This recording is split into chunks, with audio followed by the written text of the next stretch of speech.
Shalom, Slave Shore. Welcome back to Sweet Good Torah. Okay, so we're reading the book Rabbeinu Gershom Meor HaGolah, The Light of the Exile, by Dr. Marcus Lehman. We're on the third chapter. All right, let's jump right back into the action. So thanks to the unrelenting ambition and adeptness at intrigue, Johann, the king's current favorite, had contrived to gain King Basil's good graces, and consequently won for himself the most highly prized position in all the realm, that of prime minister, and in the kingdom and the chief advisor to the king.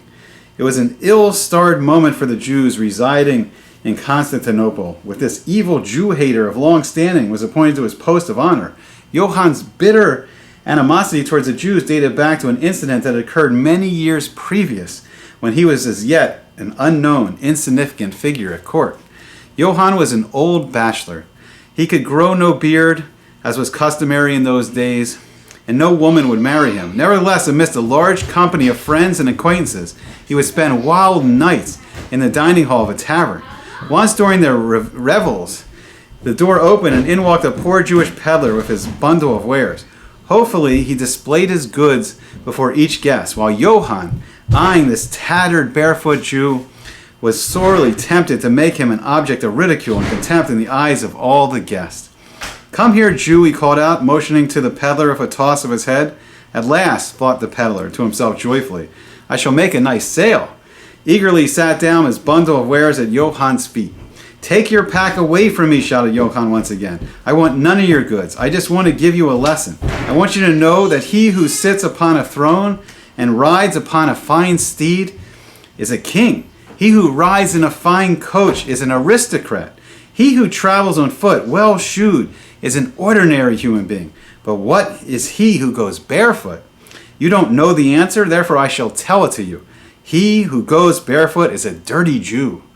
The poor peddler's face turned red with anger as the blood rushed to his cheeks. Making a supreme effort, he controlled himself and calmly replied, "I thank you, worthy sir, for your lesson, but I cannot accept it for nothing. I wish to repay you with another lesson. Bear in mind, worthy sir, that a man must have three things in order to be a man in truth. He needs a beard to give him the appearance of a man. He needs a wife to be his companion in life. And he needs children because they constitute his future. Now tell me, sir, are you a man when you lack all three things?" The entire company burst into pearls of hilarious laughter at the peddler's apt reply. The peddler hastily gathered up his packet, slipped out the door unnoticed, and vanished into the night. Johann sat as if thunderstruck. As soon as he recovered his presence of mind, his first impulse was to pursue the peddler and give him vent to his anger in a sound thrashing. He realized, however, that it would be far beneath his dignity to be seen beating a bedraggled peddler in public. But he swore then that he would avenge himself on all Jews when and if he could. The peddler's witticism caught on like wildfire and soon became a familiar catchword in the streets of Constantinople. At that time, the minister-to-be, Johann, was extremely unpopular because of his association with the notoriously unscrupulous Niziphar II, with whom he had conspired against the life of Emperor Johann Semestius. Johann's enemies rejoiced to hear the peddler's biting sally and lost no opportunity to repeat it. They even patterned similar jests after it, which they recited in Johann's presence, relishing well his keen discomfiture and annoyance. Each time Johann heard these mocking jests, he ground his teeth in silence and stamped his feet on the floor, inwardly vowing vengeance on all the Jews. A long time had elapsed, however, before Johann was in a position to exercise any personal authority. Through intrigue and flattery, he had finally smiled his way into King Basil's favor and secured the highest post in the realm. Now, thought Johann to himself, the time has come for the annihilation of the Jews. He employed every means at his disposal to carry out his evil plan, but was much to his regret. It was all of no avail. King Basil was a lover of justice and protected all his subjects, non-Jews and Jews alike. Johann's wish was fulfilled, however, by the accidental occurrence of an unforeseen calamity. One dark night, while the entire city was asleep, a fire broke out in one quarter of the city, and before long, wild tongues of flames were hungrily devouring the entire city. In those days, people did not employ the modern firefighting equipment that we have today, so the terrified inhabitants, paralyzed with fright, were powerless before the blazing flames. In a very short while, hundreds of houses were reduced to ashy ruins, and many people who had no time to flee perished in the blaze. Marauders pilfered whatever property had come through the fire unscathed, increasing the tremendous losses incurred by the catastrophe. Rabbeinu Gershom's house was one of the first to catch fire. Seated as usual before his Talmud, immersed in his study, he caught sight of the flames and quickly went to rouse his wives. In a flash, the three of them gathered up the precious gold and silver vessels, the even more precious valuable manuscripts, and fled to a friend whose home was as yet untouched by the flames. Leaving his wives in safety, Rabbeinu Gershom hastened toward the home of Reb Menachem, his father-in-law. Great was his anguish when he found the door battered down and his father-in-law swimming in a pool of blood. Armed looters had forced their way in and had brutally murdered the old man. Rabbeinu Gershom's heart was heavy when he realized that he would have to convey the dreadful tidings to his beloved Melita. How loath he was to grieve her. Melita took the news of her father's bloody fate very calmly. Rabbeinu Gershom believed that Melita, pious and God-fearing, did not bewail her great loss because she accepted it as the will of the Almighty and as a punishment which he was visiting upon her. But Devorah felt that Melita was more concerned and grieved about the loss of her father's great fortune than she was about his tragic end. Unwilling to give Rabbeinu Gershom cause for unhappiness, Devorah kept silent. Close on the heels of the disastrous fire followed a terrible plague that claimed the lives of thousands of inhabitants throughout the city. Rabbeinu Gershom, who lost the greater part of his fortune in the fire, was making preparations to resume his activities as a goldsmith.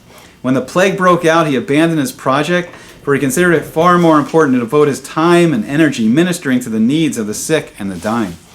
During his sojourn to Pompadisa, while pursuing his Talmudic studies there, he had also taken up the study of medicine, and this knowledge proved invaluable to him in these critical days. Day and night he went among the ailing in the city, bringing them solace, saving many a soul from what had seemed certain death, and curing the sick with medicines of his own preparation. It was not long before he acquired great renown as a gifted physician, and people flocked to him from near and far to be cured of their ailments. Meanwhile, Johann's crafty mind was still busily contemplating a way in which to trap the Jews and wreak his vengeance upon them. He finally hit upon the plan of placing the responsibility for the fire upon the Jews residing in Constantinople. Through his faithful henchmen, he set a rumor circulating throughout the city to the effect that the disastrous fire had originated in a Jewish home.